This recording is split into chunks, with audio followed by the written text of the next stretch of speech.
Thank you for joining us on this Thursday morning on KCTV5 Plus. Taylor Johnson, Janae, Hancock. We're going to start with some breaking news this morning. As you see this tweet, a person was killed in a crash on 69 Highway near the Clay Como Ford plant this morning. The Missouri Highway Patrol says that a car crashed with a motorcycle, killing that motorcyclist instantly. And so there was a bit of a slowdown related to this earlier this morning, especially during the time of our cut-in. So in the 7 o'clock hour, it has since been cleared up and traffic is back up and moving in that area. But we will be sure to bring you more developments as they come in.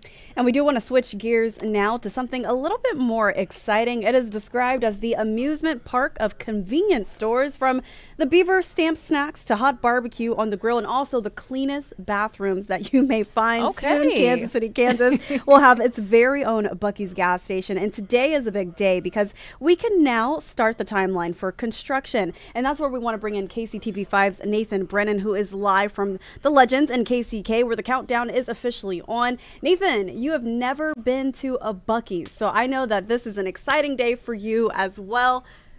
Tell us a little bit more about that groundbreaking today.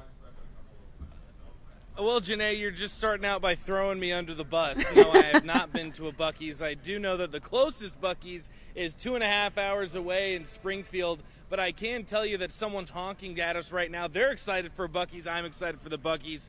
And as you can see behind me, this tent is showing you that at 1:30 this afternoon, at 1:30 is when construction will officially start on the Buc-ee's. Now, I did get a look at the map, a little bit of the blueprint. So where I'm standing right now is going to be the parking lot of Buc-ee's, and then if I head over this way just a little bit, I'll try and give you a better idea of what it's going to look like. As you can see, we're right here off of I-70 on the 110th Street exit. So right now I would be in the parking lot. Walk a little bit further is when you're going to reach those gas pumps, and then right in the middle, just past that yellow caution tape, is where that mega store is going to sit. So the legend of Buc-ee's is coming here to the Legends. I'll give my photographer Dwayne a shout out for that one. So I have not been to a Buc-ee's. I do know that this mega store amusement park is going to be awesome for families here in KCK, and I can tell you that project timeline, while it starts today, it's a 2-year timeline, but construction crews are hoping to have it done even sooner. And you know, Nathan, I want to just make you feel better about yourself. I have not been to a Buc-ee's either, so I got your back on that. So I'm calling both of you guys out. I got your back. I am calling both of you out. I know that this is a very exciting thing for the folks in KCK. You caught up with some people yesterday. I mean, what does this really mean economically? We know that there's a lot already in that area, but just to see it grow even more, I'm sure is very exciting. Absolutely. It's very exciting, Taylor. And we're talking about 200 jobs that are going to be created here at this Buc-ee's. And then if you also incorporate road crews, a roundabout is coming here just off of Village West Parkway and 110th too. That's going to be even more jobs that are going to be created by this Buc-ee's expansion too. And we're talking about tens, if not tens of millions of dollars in sales tax revenue also, just because this Buc-ee's already added to the great attractions that are already here in the Legends area. And I want you to go ahead and take a listen, because we spoke with the Economic Development Director here in Wyandotte County, and she's just as excited for the Buc-ee's as well.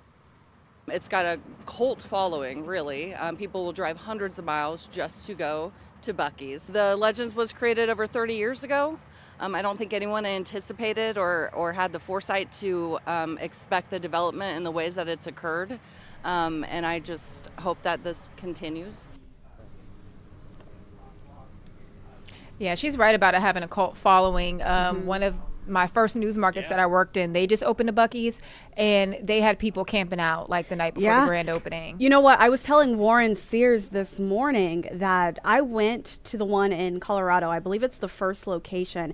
And this little girl was having her birthday party. Oh my goodness. At Buc-ee's. So it's huge. And I know you both have not been to Buc-ee's, but I have to let you know that when it officially opens right here in our area, you have to try out the pulled pork, the brisket, the beaver nuggets, the bathrooms. I'm not kidding when I say that these they're restrooms, the okay? Restrooms. And then also just the desserts, just all around a great experience. So much fun. And get some gas. Get some gas while you're at it. I can tell you too, While we're at it too, we're talking about kind of how exciting it is for everyone to be at the Buc-ee's. I actually spoke with someone here on site that's helping organize and set up this groundbreaking, and she said that Buc-ee's is open 24/7, 365, and she said that the first day the Buc-ee's opens, it's going to be at 6 o'clock in the morning. That's basically the first time the doors will open, and then they're never going to close. So that's kind of just an idea of how popular Buc-ee's is, and how popular it's going to be here in the Legends area. Yeah, we'll have to go one morning before work when it opens. Oh, yeah. Because it'll be open when we go to work. That is funny. We'll camp out as well. Alrighty, Nathan, we know your coverage will continue during our noon newscast today. So much excitement happening in that area, but we do want to continue on with our news headlines. All right. Thank you again to Nathan Brennan. All right. So the conversation around biking and e-scooter safety has exploded this week after two tragic events. In one, an Angles Elementary School student was killed while riding her bike. Then in Leawood, a fourth grader was put in the hospital after he got hit while riding an e-scooter. KCTV5's Gabby Luma joins us from Westwood, an area that's seeing more riders on these scooters. I'm KCTV5's Gabby Luma here in Westwood. This is just one of the many communities that have seen these electric bikes and scooters with kids riding them day in, day out. The police chief here says that he sees kids riding their e-bikes and scooters to school every day. And though he sees many of them taking those safety precautions, wearing a helmet, riding them only on the sidewalks, there are those few that don't understand these safety precautions. And in wake of all these crashes that we've seen this week involving young kids and bikes, but also these electric scooters and electric bikes, it's really causing these communities to come together and talk about how they can crack down on these devices, but also make sure the kids that are riding them and the parents that are buying them understand the safety aspects as well of these devices. Children's Mercy Hospital has seen a rise in scooter and bike accidents between this year and last year. So stick with us, because at 11:15 this morning, a local doctor is going to join us live to explain the latest data. And moving along with your news headlines this morning, the next chapter in the fight over Missouri's new congressional maps will be decided by a judge. Petition organizers say they've already collected about 100,000 signatures to put the new district lines on the ballot. Missouri Republicans passed this map, which splits up the Kansas City Metro, giving them an electoral advantage in 7 of the state's 8 districts, meaning they could win one more seat with fewer Republican votes. But if enough signatures are collected by December 11th, the old map would be used for the upcoming 2026 election. But 2 Republican state officials are working against the petition drive. Attorney General Hancock is suing to stop the signatures from even being counted, calling the potential referendum unconstitutional and driven by dark money. Now, at the same time, Secretary of State Denny Hoskins has approved the petition, but says all the signatures already collected will not count. KCTV5's Chandler Watkins takes a look at this legal debate. The Missouri Secretary of State says this approval means that people, not politicians, can now begin collecting signatures. But the coalition says that the over 100,000 signatures that have already been collected are valid. Both cite Missouri state law defending their argument. I spoke to an expert here at UMKC about it. In his letter of approval, the Secretary of State cited the Missouri Supreme Court's decision in No Bans on Choice versus Ashcroft. They made it clear, I think, that you can start collecting signatures once the petition is approved, but they just didn't address whether you can start collecting signatures after it's submitted but before it's approved. Meanwhile, petition organizers say the Missouri Constitution allows signatures to be gathered after a cover sheet is submitted, even if it's not approved yet. And they submitted their petition to the Missouri Secretary of State and then apparently started gathering signatures. And literally, the statute seems to say that's okay. It says you can start collecting signatures once you've submitted the petition. It doesn't say it has to be submitted and approved. Reporting in Kansas City, Chandler Watkins, KCTV5 News. Missouri's Attorney General is suing to block a petition from putting a new congressional map to a statewide vote. The state's new congressional map would likely send one more Republican to Washington, D.C. It was passed last month, but now Attorney General Hancock asking a federal judge to stop the recall petition in its tracks. She claims that it would be unconstitutional for voters to decide on redistricting, and one organization defending the petition says any bill passed can be amended through a referendum, but the lawsuit may have teeth. What we really have here are politicians trying to silence voters which is a little bit what this referendum is all about. The state charged with deciding how all the congressional districts should look. That's the short version. Now, what a state decides to do, that's up to the state. We're told the group has already over 100,000 signatures from Missouri voters to push this vote through, which is approximately the amount needed. And if they're successful, you could be voting on the new map in November of 2026. Today, Jackson County will officially have a new interim county executive. Phil Lavoda is set to be sworn into the role today. He will fill the rest of Frank White Jr.'s term. He will be sworn in this afternoon. Lavoda says he will not seek the position when his tenure is over. Well, now to Blue Valley, where parents are outraged. This is after the district fired a longtime elementary school teacher, and it happened over an interaction she had with a student. So some parents are upset over the school's emergency safety interventions policy. The petition has garnered hundreds of signatures in support of the teacher, Barbara Hart, calling for her to get her job back. Hart said in a letter she tried to pick up a special education student in a hallway to move them to a safe place. At the time, she thought the student was distressed. Many parents we talked with say her firing sets a dangerous precedent.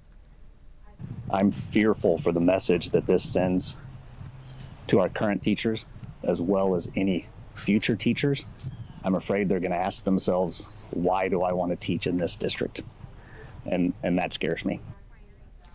KCTV5 reached out to Hart, but she declined an interview, but did share that she deeply appreciates all the support. And we are hearing from the Blue Valley District this morning. In a statement, they said, quote, personnel decisions are carefully reviewed to ensure alignment with board policy and the rights of all individuals involved. It continues by saying that our focus remains on supporting our students, staff, and school communities while maintaining the confidentiality and dignity that situations like this require, end quote. All right, now let's turn to the temporary jail. So Kansas City could be close to hitting the ground on building one. Today, the Kansas City Council will vote whether to approve funding for this new facility, and if given the green light, it would be built on Front Street near I-435. The temporary jail could cost up to $22 million and have about 100 beds. The idea is to finish building it by summer, just in time before the World Cup. It's as the Jackson County Detention Center is set to be done by December, and at a committee meeting, many residents challenged the proposal, saying it doesn't solve anything long term. If the council doesn't agree to funding the temporary facility, they'll have to go back to the drawing board, and we will keep you updated on that decision. Families in Grandview now have a new, more flexible option for childcare. Forever Care Montessori Academy celebrated its grand opening, and you don't have to worry about trying to find time because it is open for 24 hours. The daycare isn't the first of its kind. In fact, it will help healthcare workers, first responders, and people working overnights like us, Taylor, even though we don't have kids, to find childcare. The daycare is also filling a gap as federal funding is shrinking. To think, like, what's our responsibility to that future generation, and part of it is empowering parents, making sure they have the supports that they need. I think it's so important to have this in our community, and I think they're doing something big here. Now, they are working on opening another location in Tiffany Springs sometime next year, so we'll keep you posted on that as well. Yeah, such an awesome concept. I know a lot of people will really benefit from this. Well, speaking of the kids, let's go to a safety alert for a popular activity this time of year. It's always a fun time for your kids to decorate their own pumpkins, even adults too. But safety advocates, they do recommend saving the actual carving for the adults. They suggest letting your kids design the jack-o'-lantern, like drawing the face or design for the adult to then follow. Then they can also gut the pumpkin. But then when they remove the pulp and the seeds, if you are the adult doing the cutting, it is important to select the right tool for the job. Typically with sharper knives, they don't cut through like the thicker parts of pumpkins as well. So easier for slipping, easier for nicking your hands. So serrated knives are really great for carving pumpkins. But like I said, we just want to make sure we actually have proper tools. So getting those pumpkin kits is your best bet. And other reminders, make sure you are carving in a well-lit area and that the pumpkin is dry. That way you are less likely to lose your grip. And I do have a confession. I have never carved a pumpkin. Are you serious? Ever.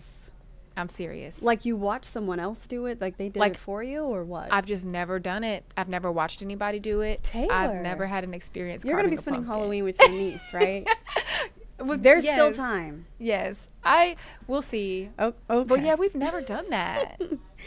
This is the year. Okay. This is the year of Taylor carving a pumpkin. Well, you know what, Taylor? It is an exciting day right here in the Metro because Kansas City's first women's sports bar is officially opening today. The WKC on 9th and Baltimore will let people in later on this afternoon. The woman-owned company showcases KC current memorabilia. Most games on the televisions will focus on women's sports, but is welcome for all fans. So that includes men as well. Doors officially open at 2 p.m. Just such an exciting time. I know they've been counting down for this moment, so it's officially here. Yes, and I have my t-shirt from them. I put it in the washing machine yesterday, so I'll have to probably wear it today. Yeah, fun fact, Taylor actually won some gear there. For once in my life, I won a raffle. It was great. Well, tomorrow is Red Friday, and if you can't make it out to Arrowhead for the game on Sunday, you can catch it right here on KCTV5. Kickoff against the Raiders is at noon, and I hear the weather is going to be great. I know the tailgaters are probably going to be out there at crack of dawn or earlier. Yeah. So, yeah, it'll be exciting. Chiefs Kingdom does not mess around. And you know what? You're now able, you touched on it, but you're now able to watch the game this Sunday since the kickoff is set for noon. For once. Oh, yeah, because you're off on Monday. Yeah, so Janae doesn't deal with those. She doesn't deal with the problems we have. No. So I'm excited for that. Yeah, definitely something to look forward to. That's going to be a good game right there against the Raiders. So we'll just have to wait and see. But again, Chiefs Kingdom will definitely show up. And like you said, the weather, all eyes will always be on the weather for game day. We do want to take a live look over the Metro right now, giving you a live look. As we wait for meteorologist Stevie Stevenson, she will bring you your forecast not only for today, but as we look ahead to the weekend. Keep it tuned in right here. We're going to take a quick break.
Get you a look ahead at this impactful weekend of weather that's going to really start to kick off on your Friday evening, and then will clear out and cool down into your Sunday as a cold front is finally pushing through, trying to give us some fall feels that we so desperately need, though that does come after some storm chances with those associated first warns that I want to break down for you here over the next few minutes.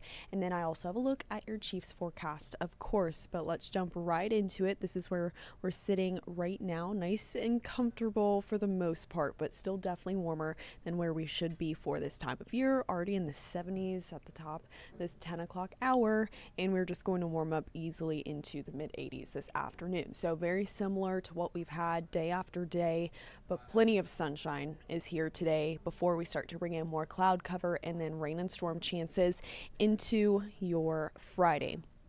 So that's when we also bring in a first warn into your Friday evening, late Friday night, and then into early Saturday morning too. That's when we have the chance to find some rain and thunderstorms, some of which may be on the strong to severe side. So that's why we have that first warn in place in general too. It just looks to be a rumbling night as we are trying to get to bed. Here are all the details on that first warn for both Friday night that continues into early Saturday morning. Overnight rain and thunderstorms look to bring us a disruptful night's sleep, may disrupt some of those late Friday night or early morning Saturday plans, though recent data on this Thursday morning has started to indicate some of that rain and thunderstorm activity may try to wrap up a bit earlier than originally anticipated on Saturday, which is a really good thing. We know that the KC Marathon is Saturday morning, so we want to try and keep that as rain-free as possible. I have that forecast here coming up to just a couple minutes. Rain chances are at 70% on a Friday and then 50% on your Saturday. So we have them that way because that rain for the most part looks to wrap up pretty quickly after sunrise on your Saturday morning. It's more so going to be an overnight rain chance as a whole, but we do have a first warn in place both Friday night and Saturday morning to account for the chance to have a longer time frame of this storm activity. Giving you a look ahead on future track radar, most of your Friday is dry and parts of it are sunny too, but that's going to save up a lot of thunderstorm ingredients all throughout the afternoon. So by the time the evening rolls around, we start to have an approaching cold front from the north and west. That's when we'll start to find these showers and eventually thunderstorms sparking up late Friday into early Saturday. So we could start to see those lighting up on your screen here, looking to be a bit stronger at first. When we find the first few to scattered thunderstorms out there, those could pack the biggest punch in terms of heavier rainfall, potentially stronger to severe weather related impacts. So after that, we'll try to scale back the strength of these storms through early Saturday morning, but you'll start to see how those rain chances drift slowly to the south and east as the night goes on, Friday night into Saturday. By the time we get towards about Saturday sunrise, we could see a lot of those clouds and most of that rain already getting out of here. That's really good news, especially for that marathon on Saturday morning. Looking drier for the rest of your Saturday too. Of course, we might just hold on to some of that cloud cover, but for the most part, rain chances will be done by breakfast time. Both Friday night and Saturday morning do have the chance to find some strong to severe thunderstorms though. So this 1 out of 5 risk is in place for most of the area on Friday evening. That's for gusty winds and a hail potential, and isolated heavy rainfall could accompany the strongest of thunderstorms, especially because some of them don't look to be all that fast moving. So they may park and hang out over an area for a bit. But then once we go into your Saturday morning, we start to shift that severe weather potential down to the southeast, and then the rest of us looking clear of that severe weather concern by 7 a.m. on Saturday. By the time that this storm system starts to push further to the south, gusty winds look to be more so the threat accompanied with those, and we're going to wrap up that first warn as a whole by about sunrise on your Saturday morning. After that, you can see just a couple 20% rain chances lingering into lunchtime. That's as some of that more late arriving showers try to get out of here, out of our southeastern communities, before we can then get on with the rest of our weekend, which does look a lot drier. But that first warn specifically will be in place from 9 p.m. on your Friday evening through 7 a.m. on your Saturday morning. So it's a pretty long time frame. The bulk of that rainfall and the strongest of those thunderstorms do look to arrive in the very early morning hours of your Saturday. So that's even before about 4 o'clock in the morning. That could be disruptive as we're trying to get some sleep, hearing some thunder out there, heavy rainfall, things of that nature. So if you are having maybe plans to park your car on the street or anything like that Friday night into Saturday, highly suggest trying to bring it into a cover of some sort, your garage. Just plan ahead because we do have that hail threat late Friday into Saturday. As I've mentioned a couple times, for that Garmin Kansas City Marathon on your Saturday morning, rain and thunderstorm potential is looking much lower. So as that morning goes on, those rain chances slowly wrap up, though it could still bring likely some cloud cover and some spotty showers out there over the first few hours of the day. After that, we'll finally find some peaks of sunshine and significantly cooler temperatures than what we're looking to have on your Friday. So Friday brings mid 80s, plenty of thunderstorm ingredients for that cold front to get to work with. And then into Saturday, we start to wrap up those rain chances after about 7 a.m. That front has moved through, and then we start to find temperatures cooling into the 70s, though we'll get a bigger blast of fall air into Sunday. That's when those temperatures and those more fall-like feels are really going to set in. So it's going to bring a very chilly start to our Sunday morning. We're talking mid 40s. That's a huge change from anything that we've had recently whatsoever. It's been above average all around the clock, but we look to remedy that in the back half of your weekend. I know we're looking at Sunday morning. The Chiefs are in town again, so that does mean that with that earlier kick, it's going to be pretty chilly out there at tailgates. We won't be able to dress the way you did these past couple home games that we had. Instead, longer sleeves, layers that you can then peel off in the afternoon. By the time we get to halftime in the fourth quarter is going to be the way to go on that. Get you a look at your Security Bank 7-day forecast, and these next couple days are looking pretty impactful. Of course, with those first warns both on Friday and Saturday, increased chance for rain and storms late Friday night, and then they start to taper off into your Saturday morning, fully getting rid of those by Saturday afternoon, then leaving us with a cooler day in the 70s, but an even cooler afternoon is on tap Sunday, only looking to reach the mid 60s before we have a slow warm up before potentially another weaker cold front moving through Monday into Tuesday. That would bring those rain and thunderstorm chances back. We're watching Tuesday's rain chance very closely, and of course we'll keep you updated. That's all for me, so Bill will be right back, but stay with us, and I hope you guys have a wonderful rest of your Thursday.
All right, good morning, everybody. It's Bill Hurlbrink and Taylor Johnson joining you for another edition of Bill's Weekend Picks. This is something that we do here at KCTV5 Plus every single Thursday morning.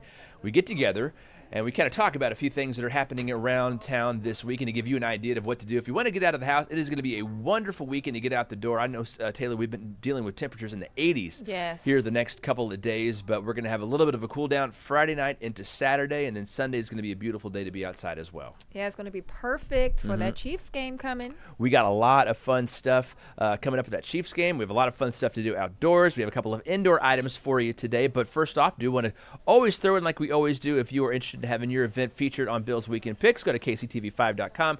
Click on my face on the Meet the Team page, and you can send me an email and let me know what's going on in your world that we can feature here on Bill's Weekend Picks. So let's get right to it. One of the biggest things happening this weekend is, I'm sure that's something that you guys have already talked about. Do you get out and run a lot, Taylor? Are you a fan of running? No. I am not a fan of running either, but I sure appreciate the people who do. And the Garmin KC Marathon is this weekend. This is one of the granddaddy of them all marathons here in Kansas City. It runs a big stretch of town on the Missouri side, starting at the Plaza, goes all the way up to downtown, and then all the way back down south, almost to 75th Street. This is video from some of the previous years. I want to hit on this one just because it's a couple of things, Taylor. It brings a lot of people to town. We're talking about thousands of people come to Kansas City for this event. And then the other reason is because it blocks a whole bunch of streets around town, and people get annoyed that they can't get to where they're trying to go. So let's go ahead and get to that course real fast because I want people to understand what we're talking about here. So it starts just on the south side of the plaza over here. Actually, I guess this is going to be just to the east of the Country Club Plaza. And then takes you down south, and you kind of get over to a little strip over here, and then you head back up north, crossing Brush Creek, and this is where I think people get lost here. And a lot of it goes up Mill Creek Park there. What is that going to be, Broadway? I know people try to get around to the Crossroads area here and everything for maybe some brunch or something on Saturday morning, and they're going to have these streets closed as well. So Penn Valley Park is where you head next, up past the World War I Memorial, kind of down by the KC Wheel, and you weave your way up through downtown. So we're in downtown Kansas City now. That's a long way. You know, all the way up to the north side of the downtown loop here. So you're going to be seeing the streetcar and everything go past you here. You're going to come back down south. I mean, this is a long way to drive. Yeah. Imagine running this. Yeah. That's why I don't do it. Cruising over on 18th Street. You're going to be almost to 18th and Vine. You can wave hi to all of our friends at the Negro Leagues Baseball Museum, the Jazz Museum down there, the Blue Room. You can think about calling it quits, but you can keep going because that's mile 10. As you get down the Paseo, you start heading back down south, okay? Oh, wow. So you're almost halfway done. Keep in mind, we're not halfway done yet because the marathon is 26.2 miles. 13.1 is your half, so that's almost halfway. So here's about the finish of the half marathon right here, as you get back down kind of near the Plaza UMKC area. But here's where it goes. Keep going south. Taylor, we're still going south here on the Paseo, and then we cruise back over towards Warnell Road. We get on Ward Parkway. Before this all is said and done, you're going to be down here at 74th and Ward Parkway. So again, this is a big event. It covers a lot of ground in Kansas City. And again, there are several different races they run. There's the full marathon, which is 26.2 miles. The half is 13.1.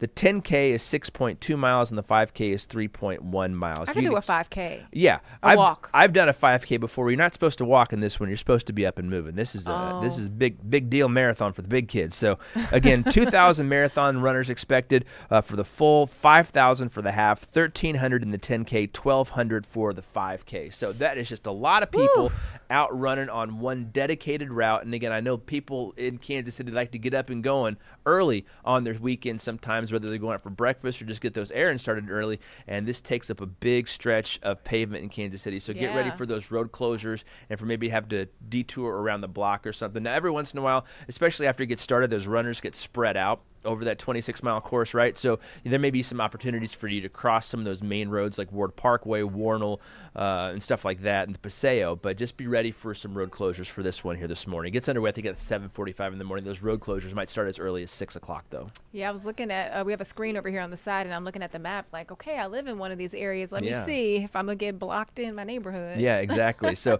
it's a big route, and there's going to be a lot of people out there running it. So for a little bit of juxtaposition mentioned, that takes us to our second event. Now, unfortunately, the registration for this event has already ended, but I think it's just a cute little thing. We're going to talk about it anyway. Oops, my wife has messaged me on Facebook, so we're going to have to close that window real fast.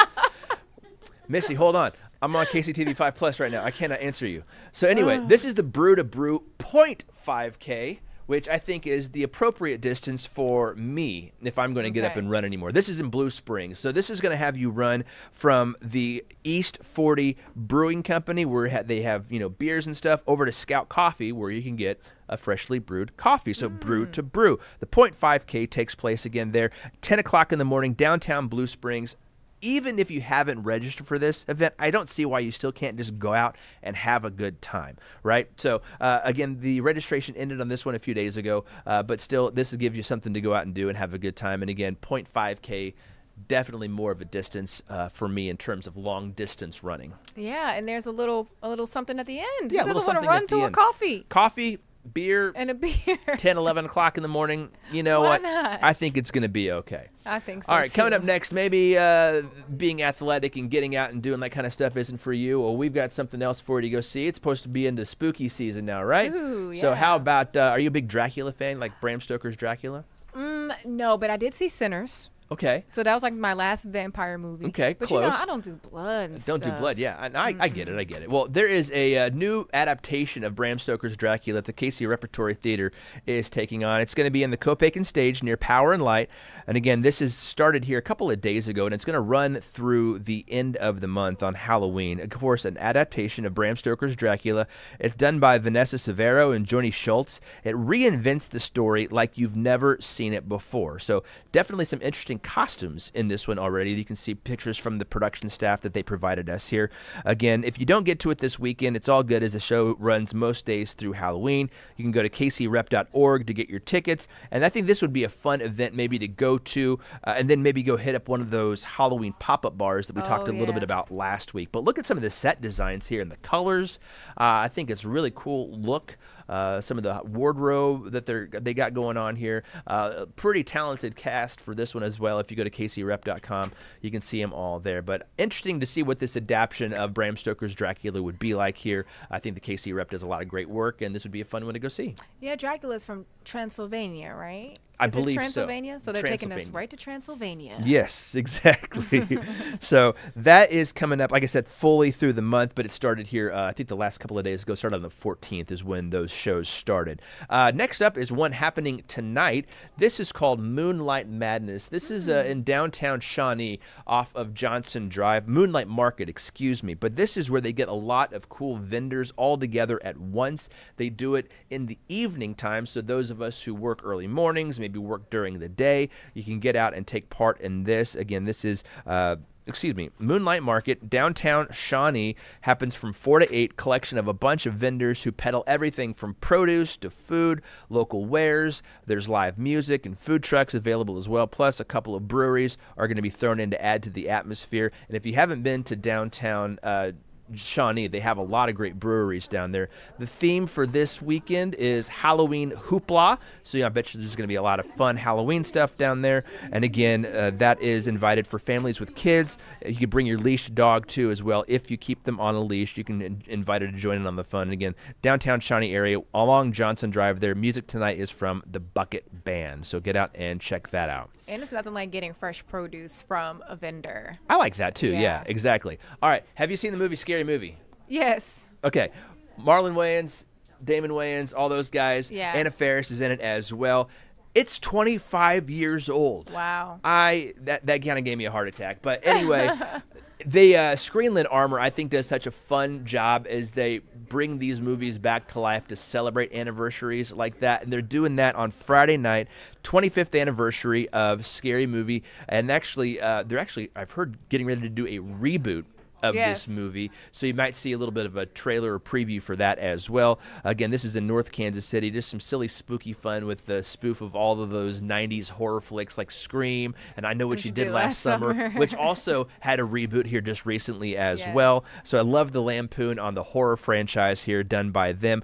Tickets are $13, and again, that is happening tomorrow night at 9:30. So if you're an early riser like us, go take yourself a nap and then get ready to go out and stay up late for a fun, scary movie An at app the is Screenland Armour essential. Theater. Yeah, exactly. But that's a fun one, and I know they had several other ones that came on later on. I know one was with Charlie Sheen where they lampooned that movie Signs. Did you ever see that one? About the I aliens? did. I forget the name of it, but I did see that one. Yeah, that's fantastic. So, all right, that one is, again, at Screenland. And then coming up also this weekend, my wife messaged me again on Facebook. Melissa, stop.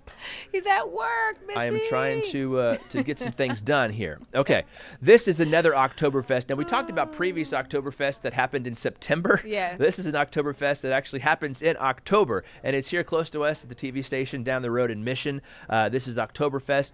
It's a partnership with Rock Creek Brewing, Prairie Sailor Company, and also Sandhills Brewing and the city of Mission. But that is happening on October the 18th, which is Saturday, noon to 6. It's family friendly. You can bring the whole family by. Again, brews from Sandhill Brewing, Prairie Sailor Company, and Rock Creek Brewing. There's food from Estrella Azul Mexican, Happy Tummy Empanadas, Werner Specialty Foods, and Purple Onion Flower Shop, Cypress Grove Cajun, and others. And there's going to be a lot of other local vendors will be in attendance. This could be something fun. Again, like we were talking about, the weather is going to be much cooler on Saturday. Get out of the house for a couple of hours and enjoy a fun thing to do in the downtown Mission area. Again, right on Johnson Drive. Well, heck, you could go out to the Mission Market on Johnson Drive tonight and then get out on the Mission Market on Johnson Drive on Saturday as well. Just spend half of your weekend on Johnson Drive.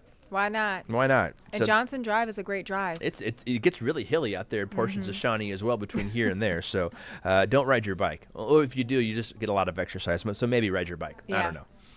All right, finally here up next, because I know we got to hurry because you guys got an interview coming up as well as part of KCTV5 Plus. Do you have any pets or dogs or anything? No, but I want one. Okay, well, here's one, and you can dress it up because also this weekend is Dogtoberfest. It's the 31st annual Dogtoberfest. This one's happening on Sunday, 10 to 4. You can go to Kemper Outdoor Education Center in Blue Springs. More than 3,000 dog lovers will enjoy 75 booths that have everything from pet photos to pet supplies, pet sitters, pet treats, and more. There's even contests for best trick, best kisser, which I don't think I want to be a judge for that one, best tail wagger, best biscuit eater, the dog owner look-alike contest, and the popular costume contest. Now, the website calls it fun for your dogs and their pets, which would be you. It's free, but you can donate money that goes to help the educational center as well as the Lee Summit Animal Shelter and many other local shelters and rescues. So you can see the dogs out there in the cars, the pumpkins all painted up to look like your dog, the leashes, and all sorts of pet accoutrement that you can get to supplement your pet's well-being, which I feel like sometimes my pet's well-being goes above and beyond my own well-being. Yes. You know, I told you if I had to come back, it would be a rich person's dog because they are treated very well. As a Bijan. There you go. Yes. Fair enough. All right. Well, that's going to wrap it up for Bill's Weekend Picks here for this Thursday. Again, I can't believe we are over halfway through the month of October. Before you know it, we're going to be in November. They're going to be turning the plaza lights on, and then it's going to be Christmas time, and it's just this year is blowing by. But yeah, if you would like your event featured here on Bill's Weekend Picks, I'd love to talk to you about it. Go to kctv5.com. Click on my face, send me an email, let me know what's up, and we'll include you over here on Bill's Weekend Picks. So for Taylor Johnson, I'm Bill Hurlbrink. I got to find the right thing to put up next here because I wrapped the show without figuring out what was happening next. Do you see We'll Be Right Back? I do see We'll Be Right Back, and we will be right back. Have a great Thursday.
Welcome back into KCTV5 Plus. I want you to take a look at this video right here on your screen. With October marking Breast Cancer Awareness Month, Buc-ee KC is ramping up its efforts to draw awareness to the disease, and they are putting on several events this month, including Workout for Cancer Care on October 18th at CPKC Stadium. Such a historic place to have that, right? So today, here to tell us a little bit more about the event is Jennifer Bishop with Buc-ee KC, as well as Danny Welniak with the KC Current. I want to thank you both for joining me here on KCTV5 Plus.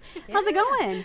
Great. Thank you very much for having us. That was wonderful. Of course. You know, this is very exciting. So the countdown is officially on just 2 more days. Yes. Tell us a little bit more about this workout event at CPKC. Absolutely. So Buc-ee KC, we are hosting our Workout for Cancer Care. It is going to be at the CPKC Stadium this Saturday, the 18th. And the workout starts at 9 a.m. What's really cool, there are still some tickets available, so hurry, go get them at our website. But you can either go on the sidelines of the field and do Pilates, so that is incredible, or you can do a total body workout on the concourse. Yes, and what I loved about that, first of all, I love Pilates, and Pilates is very popular right now, and the fact that you can be there doing that in such a historic stadium is huge, but also workout with professional trainers, I'm hearing. Absolutely, so we've got Club Pilates. You've got Orange Theory, you have Supplement Superstores is actually bringing in some additional trainers. So you're going to have professionals there at the stadium leading these workouts. Yeah. It's going to be incredible. And Danny, I want to bring you in. Just how special is it to have this event at CPKC Stadium? I mean, a stadium built for women, and especially during Breast Cancer Awareness Month. I love this. Look, you can be inspired by the athletes that take that pitch every weekend, and the amazing Kansas City Current, who have already clinched a playoff spot and the Shield this season, and have done a whole bunch of historic, amazing things. So it's really cool that this event is going to be here at CPKC Stadium. Being able to align with this is so powerful because, yes, it is the first stadium in the world purpose-built for a women's professional team, but it's about so much more than that. It's about empowering women. It's about making sure that this is a place for the community and that people feel safe, they have a great time, and that they can be very active and have fun with it in the process. Absolutely. And what not a better place to have it at with the CPKC Stadium. Let's be honest, it's incredible. It's gorgeous. The views, we are just thrilled and honored that you guys are allowing us to have it there. You get to see the river, you get to see the bridge, you get to see downtown. I mean, and of course, it's one of the best pitches in the world, thanks to our groundskeeping team. But it is going to be a really amazing event, and the fact that we get an opportunity to have events like this at CPKC Stadium is just a testament to the Kansas City community. There is nothing like it. I told you, Danny, I went for the first time, I want to say last year, and it was just a great time. And just the views, again, it just felt so amazing to be inside of that stadium, knowing who it was really built for. So to have this event is going to be really cool. And you touched on it, Jennifer, that there are tickets that are still available. So tell us a little bit more about the proceeds. Like, what exactly are the proceeds going to go to? Absolutely. So tickets are only $40 donation. If you want to give more, you can. But what they go to is they go to uninsured and underinsured men and women cancer patients here in the Kansas City area. So what I'm saying is every dollar that is raised here stays here. You do not have to question where your money is going when you come out to this event. And you all are accepting donations, like you mentioned. Absolutely. So you can always go to our website. It is buc-ee So you can always go to our website and donate. You can go onto the website and buy tickets for this Saturday. And we also have our annual show that we have every year. And so mark your calendars, April 17th. Tickets will go on sale in December. And let me tell you what, they sell out fast. So, yeah, it's amazing. And there's our Carolyn Long. I know that she's always attended that event as well and emceed it. And I want to go back to the website, taking a look at all the information there, and you can find more on our website, kctv5.com as well. But I want to thank you both for joining me here on KCTV5 Plus. Again, October 18th, mark your calendars for this event that's happening at CPKC Stadium, Workout for Cancer Care. Thank you both. Thank you for having us. It was great.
Thank you for staying with us here on KCTV5 Plus. One thing that we reported to you earlier this week, Amazon is on a seasonal hiring spree. They are looking for 250,000 people for the holiday season, which is the same number as the last 2 years, and it's including regular, full-time, part-time, and seasonal jobs. You will work for the online retail giant's fulfillment and transportation network across the United States, including right here in our own area. And here to talk with us all about it is our friend Andy Diorio. Hi, Andy. Good morning, Taylor. Thanks for having me this morning. It's great to be with you. Yes, great to have you here. So let's get into it. 250,000 seasonal workers across Amazon. Just talk about how big or light of a feat that can be. Yeah, so it's one we look forward to every single year, really for two reasons. Number one, it gives people a chance to earn extra money during the holidays when a time when budgets might be tight. And number two, there's never a bad time to bet on yourself. And to do that with a new career, this also allows people an opportunity to start that and get their foot in the door with Amazon for a full-time career well after the holidays as well. So taking a look at this video here, and I've been inside of a fulfillment center before, and there's just so many different moving parts. What do some of the different jobs look like? 100%. So people get to pick orders, pack orders, even ship orders out. And for seasonal hires, they're making average $19 an hour. And they can do that in two different ways. Either sign up, go to amazon.com/localjobs, or text new job to 31432 and get alerts immediately when those new jobs drop. So you have two different ways of searching now or searching a little bit later on as those jobs come out from now all the way through December. And so what do the shifts look like? What are the different hours that people might work? I know it says part-time, even full-time potential. Yeah, one of the great benefits about these seasonal jobs is it's flexible for your schedule. So you can work early in the morning, late at night, whatever balances your schedule to help you fit in the rest of your busy lifestyle. And that's what we found people really enjoy too, is that flexibility during the holidays when things can be swirling all over the place. So great pay, flexible schedules, and again, a chance to get your foot in the door for even a longer term opportunity after the holidays conclude. And that's always a positive thing too, knowing that there are possibilities for permanent employment afterward. So around how many people work for Amazon in the Kansas City area? Right, so we've got about a dozen operational facilities and roughly 8,000 part-time and full-time employees right here in the Kansas City metro, and we've grown. So that's a testament to the customer demand right here on both sides of the state line, but also the great dedicated workforce we have in Kansas City to fill all those jobs, including these 2,000 seasonal positions we have open across the metro for this holiday season. And so when is, I guess, like the Christmas holiday, but when do things like really pick up where you are like, okay, we really need these people in place? Right, so we just had Prime Big Deals Days last week, a two-day kind of holiday primer, if you will, and that's starting the momentum toward what we call peak season. So we head into Black Friday, Small Business Saturday, Cyber Monday, and then the home stretch toward the Christmas holidays is when we start ramping up. So we're already gathering inventory in our facilities now based on predictive customer buying habits, what the area typically buys in the past, so that when they start to order, and they already have, we have those items already in the area and in stock to get to especially Prime members within that two-day promise. And I'm always so amazed how things are just ready and on hand at these Amazon facilities. I know you brought some of those common items with you today, and we'll get a look at that soon. But let's talk a little bit too about the holiday season and just how we can get those things so quickly. You know, the delivery drivers, I mean, what are the shifts like for them? Yeah, so a lot of times we're starting to prepare delivery stations when all of you are sleeping. And so we're roughly about between 9 and 10 in the mornings when those trucks roll out of our delivery stations to your doorstep. And really it's the last mile from when you click online to when it arrives on your front porch. So we'll have up to 100 to 200 delivery routes per day, spanning the entire metro area across our 4 delivery stations on both sides of the state line as well. Gosh, that is a lot. And I know that there are some tips that you have for folks, especially as we get into the colder months, the holiday season, that they should keep in mind when the delivery drivers are coming, when they're expecting them to drop off their packages. 100%. So as they're out trying to get your packages to you as soon as possible, there's really 3 easy ways that you as the customer can help the drivers with those deliveries. Number 1, as it gets darker now this time of year with daylight saving time just around the corner, light the way. So keep your porch lights on so they can easily see your address and your front porch. Number 2, clear a path. With fall debris and leaves, or sometimes if it's going to snow, clear those pathways so they have a safe way to get those packages to your front door. And finally, number 3, keep our furry friends inside. So we understand pets sometimes not be outside, but if they're freely roaming, sometimes that presents a safety danger for our drivers, and they may not be able to deliver your package to you on the day it's promised. So keep those pets inside, especially when you know delivery's coming. And those are 3 easy ways you as the customer can help those deliveries get to your doorstep on time. And if I remember correctly, because we had talked not too long ago during one of the Prime days, that Amazon assures that the drivers themselves have a spot to like go and take a break and things like that. Could you talk a little bit more about that? Yeah, so safety is woven in the fabric of everything we do at Amazon. And we have new Rivian electric delivery vehicles that have heated seats, heated steering wheels, 360 cameras, so the driver can see all around the vehicle and they stay warm and safe inside. And we also provide plenty of time if they need a break to do just that, again, to get your packages safe, but also on time. All right, so what we want to do is take a look at some of the things you brought with you. I know that we have the drones in our area, right? Those are going to be launching during the holidays. And yes, we're going to have drones delivery for the first time in the Kansas City Metro. And so as we take a look here, it's going to be delivered in really what looks like almost an oversized shoebox right here. And it's a 5-pound limit, right? So you can't order those refrigerators, but you can order those really key essential everyday items.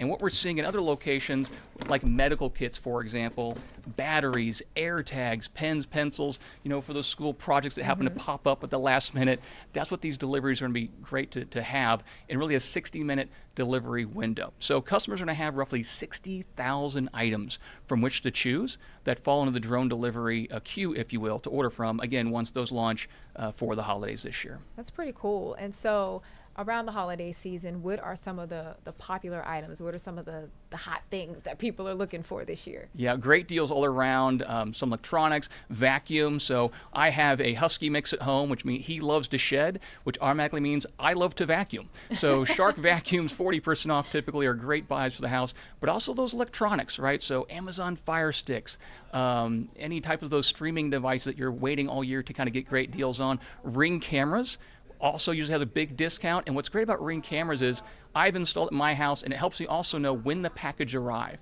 So as we talk about package safety and deterring those porch pirates out there, having those Ring cameras where you get those instant alerts when it's delivered is one great way to do just that while you're getting a great deal during the holiday season.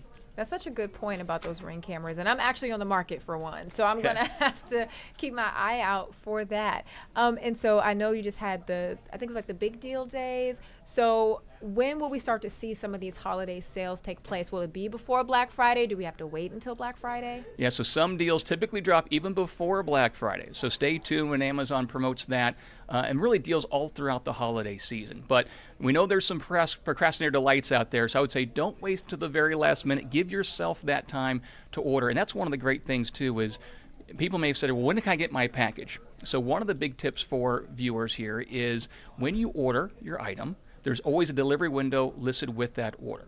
So I would say to help, again, deter that porch theft, order when you know you'll be home, or you don't even have to have it delivered to your house. Go to Amazon.com/package pickup, and you can select a location, such as a retail or grocery location, that's away from your house that you can go to and retrieve that package so they don't start bulking up on your front door as well to keep your packages safe. And then you can retrieve them when it's convenient for you. And I've also noticed that same-day delivery is really becoming a popular thing. Same-day, one-day delivery. What does it take to make that happen? Right, so there's, again, thousands of items that are eligible for same-day delivery, and you have that here in Kansas City. And we're also happy to say that grocery has now been added to our same-day delivery service here in Kansas City this year. So you can get those bananas with those paper towels and have it all delivered within usually 4-hour windows the same day you place it.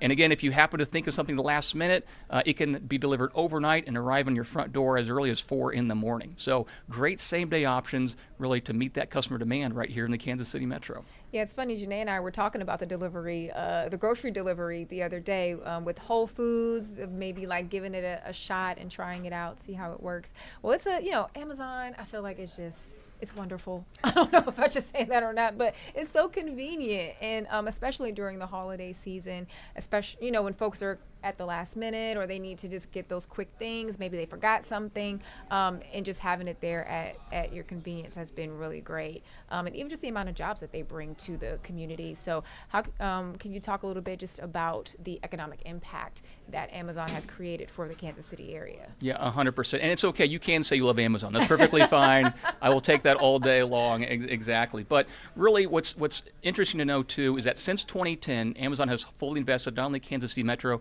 but across Kansas and Missouri. And so much so, it's $7.1 billion in Missouri and $8.8 billion across the state of Kansas. So this area is very important to Amazon and really to drive that economic growth like we've said. So we've grown from just a couple facilities to now, like I said, more than 8,000 full and part-time employees with those flexible schedules. And for full-time employees, here's another thing that's important. Your benefits start from day one. And so we found that's really appealing to a lot of people to have that health care, to have that dental care and vision for them and their families the minute they start their full-time position at Amazon.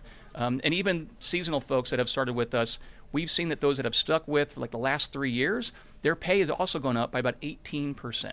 So that's an incentive as well to grow your career. While you might start for the season, you might stay for the long term. Yeah. Well, if you ever have any questions about Amazon, Andy is your guy. He keeps us well informed about everything that's going on with Amazon, and I'm sure that this won't be the last time that you'll be hearing from him, especially as we get closer to the holiday season. So thank you so much for coming in today, Andy, and sharing with us. We have a lot to get ready for, and so do you. Thank you, Taylor. Appreciate it. All right, with that, we're going to take a break, and we'll be right back.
Welcome back into KCTV5 Plus. The conversation around biking and e-scooter safety has exploded this week after two tragic events, and one at Ingalls Elementary School. A student was killed while riding her bike earlier this week, and then in Leawood, a fourth grader was put in the hospital after he got hit while riding an e-scooter. And with that being said, joining me now is Dr. Amelia Bray Aschenbrenner, a physician with Children's Mercy Hospital. Doctor, thank you so much for joining me here on KCTV5 Plus. I first want to check in. How are you doing? Thank you so much for having us. We're having a pretty good Thursday. Yeah. And I know you all have also probably been pretty busy with questions as well, especially following everything that has happened this week right here in our area. So are you all seeing a rise in e-scooter and bike accidents here in our area? Yes, we are. We are actually seeing both nationally and locally rises in these sort of accidents. Even just comparing last year to this year, we have almost hit how many accidents we saw in the entirety of 2024. And we are not even close to being done with 2025. So I do anticipate that those numbers are going to be higher this year than they were even last year. So when you hear from parents, you hear from guardians, what are you all telling them in order to keep their children safe while riding their scooters or riding their bikes? So I think the most important thing that we can be telling parents is, first and foremost, these e-scooters and e-bikes are really not designed for younger riders. So when we talk to kind of the experts of the experts, the American Academy of Pediatrics, they recommend that nobody under the age of 16 should be on these devices, and for good reasons. Some of those reasons have to do with things like just the physiology of a child.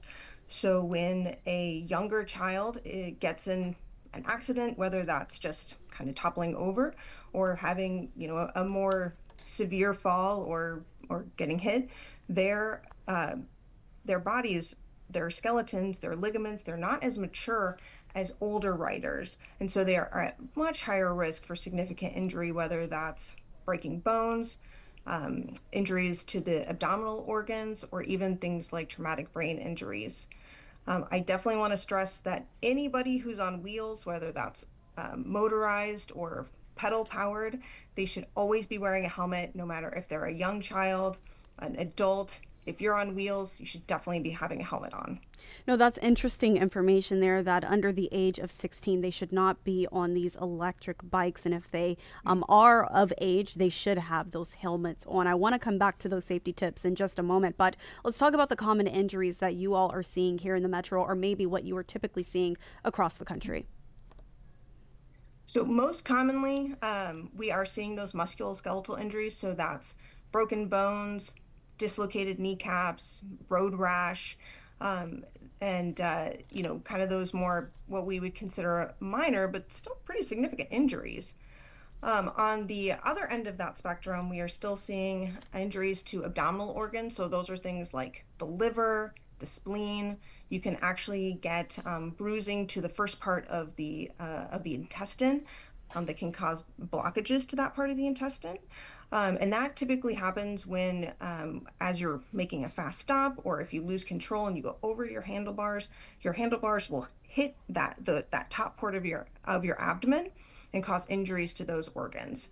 So we've actually seen, obviously we're on social media right now, but if any of your followers have seen on social media, there's actually been several stories being shared from tweens and teenagers who are having those abdominal organ injuries, and they want to share their stories. They want other people to know that, hey, this is happening, and we want people to make sure that they know that this is a danger.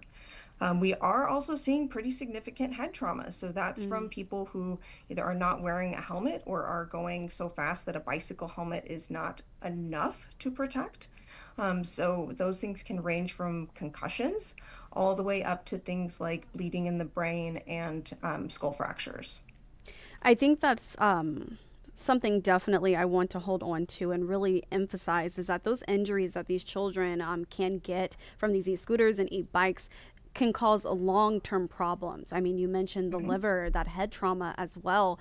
And so I want to circle back. I mean, what is the common mistake you all are seeing? Is it just children trying to go too fast with their friends and then they fall off and don't realize that, you know, this is serious?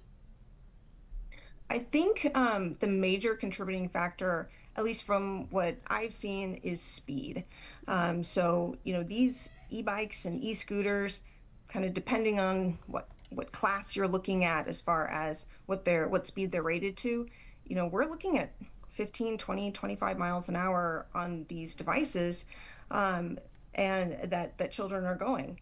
If you compare that to, you know, a bike that's pedal powered, you know, Lance Armstrong completed the Tour de France going an average of 26 miles per hour. So that's somebody, an adult who was using performance enhancing drugs and things like that to achieve those speeds. Kids can't get that fast. Yeah. So you're already introducing kind of a inorganic speed that we should not be going. And so what I think that we're fine, what I hear most from kids is, I was going somewhere, I either hit a bump in the sidewalk and lost control, or I was just going too fast, I lost control, I couldn't keep up, and so I either fell forward, I toppled over, and my bike fell on top of me. Those are the most common things that I'm hearing. And doctor, if I'm being completely honest with you, even when I see those e-scooters across the city, I'm afraid to even get on them. I have never been on an e-scooter just because I know how fast that they can go. And if I'm scared of it, then I know I should not be on it for sure.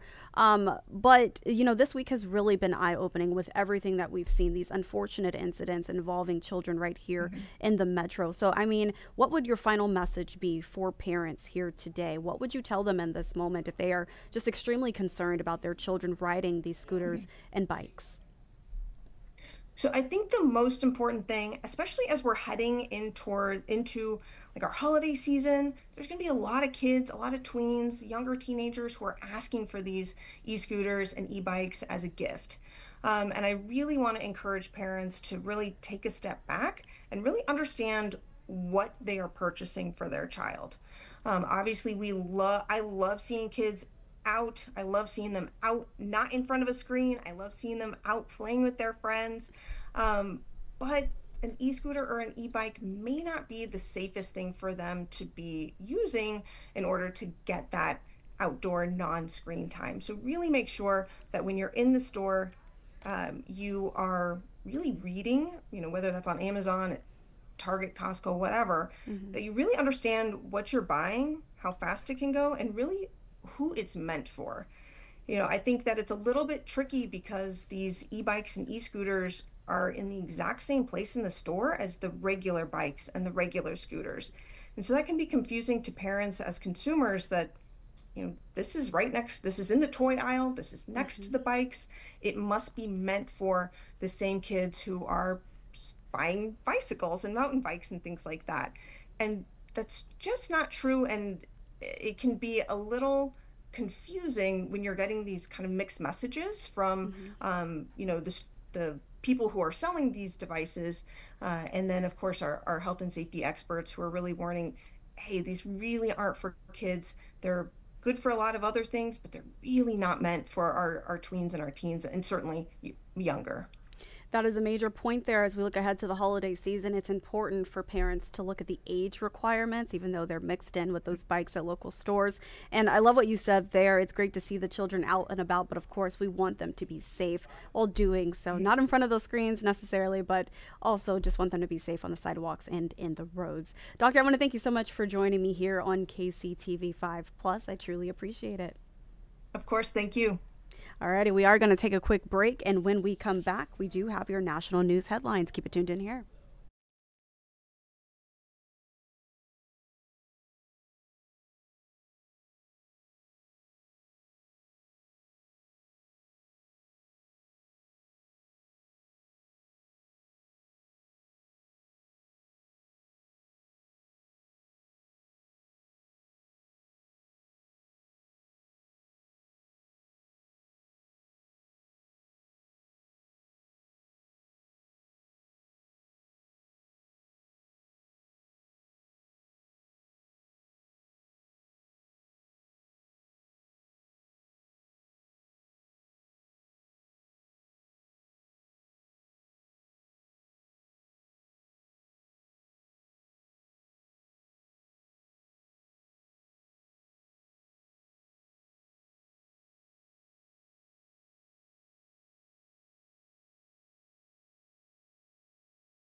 Welcome back in to KCTV5 Plus. Now turning to your national news headlines. The U.S. economy keeps showing its resilience, but experts say that strength has limits. Despite trade deals, many say that tariffs have been putting upward pressure on prices. They say inflation can slow growth, and now the U.S. economy faces a new challenge, as Amy Kiley reports.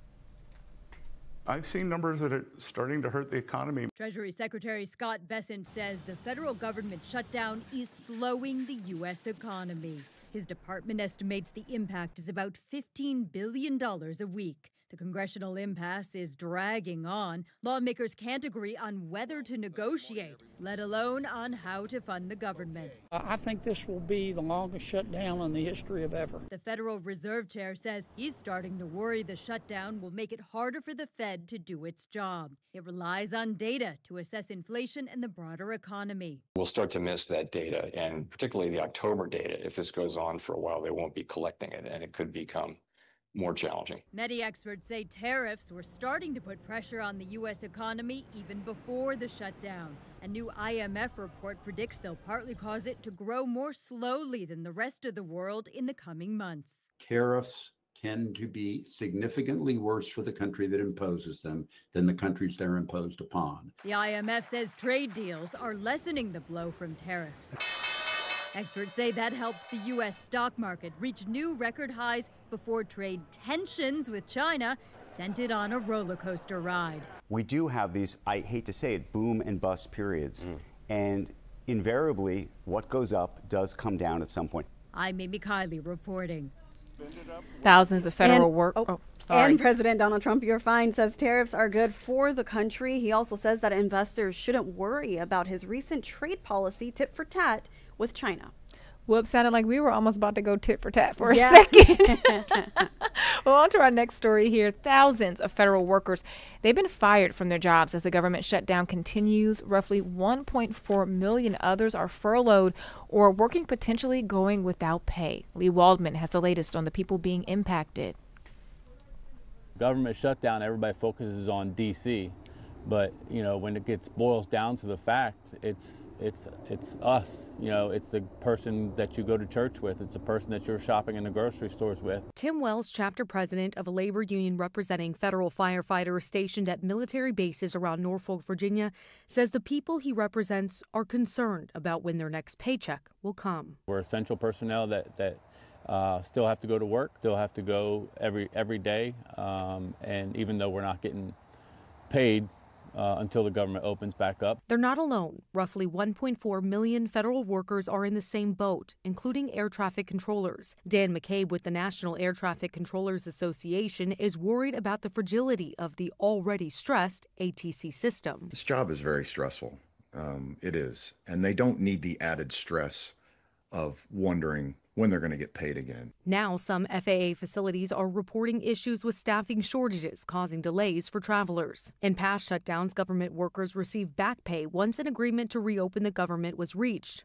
This go-around, that's unclear. A draft Office of Management and Budget memo suggested that furloughed employees wouldn't get paid despite a 2019 law signed by President Trump during his first term that assured federal employees would recoup their lost wages.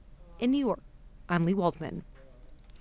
And a federal judge has extended her temporary restraining orders bearing the deployment of National Guard troops in Portland, Oregon.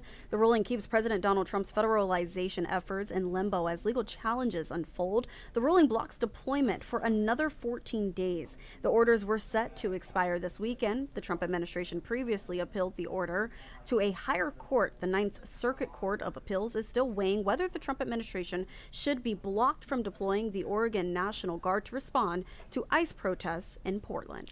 Well, hackers, they appear to have breached the public address system at 4 airports in North America. Take a listen at this. Free Palestine. Free, free Palestine. Just heard. By Murat Long, live Free Palestine. So on Tuesday, that you just heard, travelers, they heard this message, which was unauthorized, with expletives that praised Hamas and attacked President Trump along with Israel's prime minister. The message played in the Harrisburg International Airport in Pennsylvania, the Kelowna and Victoria International Airports in British Columbia, and Windsor International Airport in Ontario. Transport Canada, which regulates airports in Canada, blasted the breach, saying it disrupted operations and scared passengers. U.S. Transportation Secretary Sean Duffy said the FAA is working with the Harrisburg Airport to investigate. And after a request from the Department of Justice, Meta has removed a Facebook group that shared information about ICE agents in Chicago. That's according to a post Tuesday on X from Attorney General Pam Bondi. The group page, called ICE Sighting Chicagoland, had more than 80,000 members before it was removed, according to the New York Times. Bondi said that the page was being used to target agents. The Times says a Meta spokesperson confirmed the page was taken down, saying that it violated policies against, quote, coordinated harm. Last week, Apple and Google removed apps from their app stores that were used to track immigration agents. And it is that time of the year, and we aren't talking about fall because it's going to be 80-something degrees today. We're talking about respiratory virus system. That's season. That's when the threat of viruses like COVID-19, the flu, or RSV looms across the country. The CDC expects a similar number of peak hospitalizations this season as they did last season, but to hopefully avoid serious illness, vaccine recommendations again play a key role. So to prevent against COVID, federal health officials have moved away from broad messaging for most people to get that vaccine, and instead the CDC says to consult with the healthcare provider before people 6 months and older, including pregnant women, get the shot. As for the flu, the vaccine is recommended for anyone 6 months and older. I know we just had our flu shot clinic here at KCTV5. A lot of people got those flu shots. Now is the time. Bank of America was sued on Wednesday over its alleged ties to convicted sex offender Jeffrey Epstein. The class action lawsuit was filed in federal court on behalf of a Jane Doe and other Epstein victims. The Jane Doe plaintiff says that she was abused by Epstein over an 8-year period. The lawsuit alleges she was instructed to open an account at the bank, and Epstein and his accountant would transfer money into the account. Now, the lawsuit also alleges the transaction should have been flagged as being suspicious, which banks are required to monitor as well as report. But the lawsuit says that the bank didn't report the suspicious activities until after Epstein died in 2019.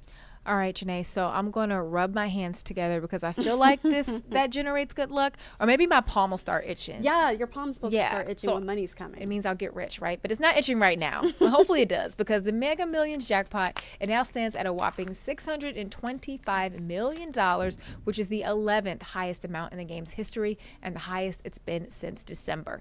The cash option for tomorrow night's drawing is $288.8 million.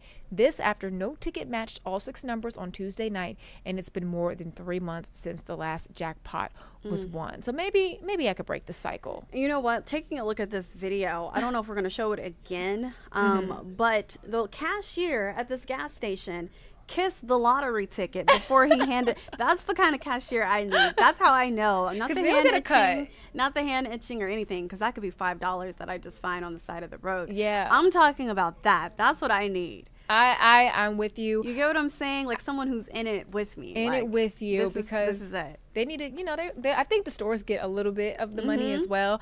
But when the ticket's sold there, yeah. I had a dream not too long ago with some numbers in it, and I need it to come back to me. Okay. So yeah, because you know how you forget your dreams. Yes, sometimes. I needed to come back. I'm trying to channel it right now. Okay, well, as she tries to channel that, we are going to take a quick break. We'll let you know if she figures out those numbers. When we come back, we have your entertainment news headlines. Keep it tuned in here.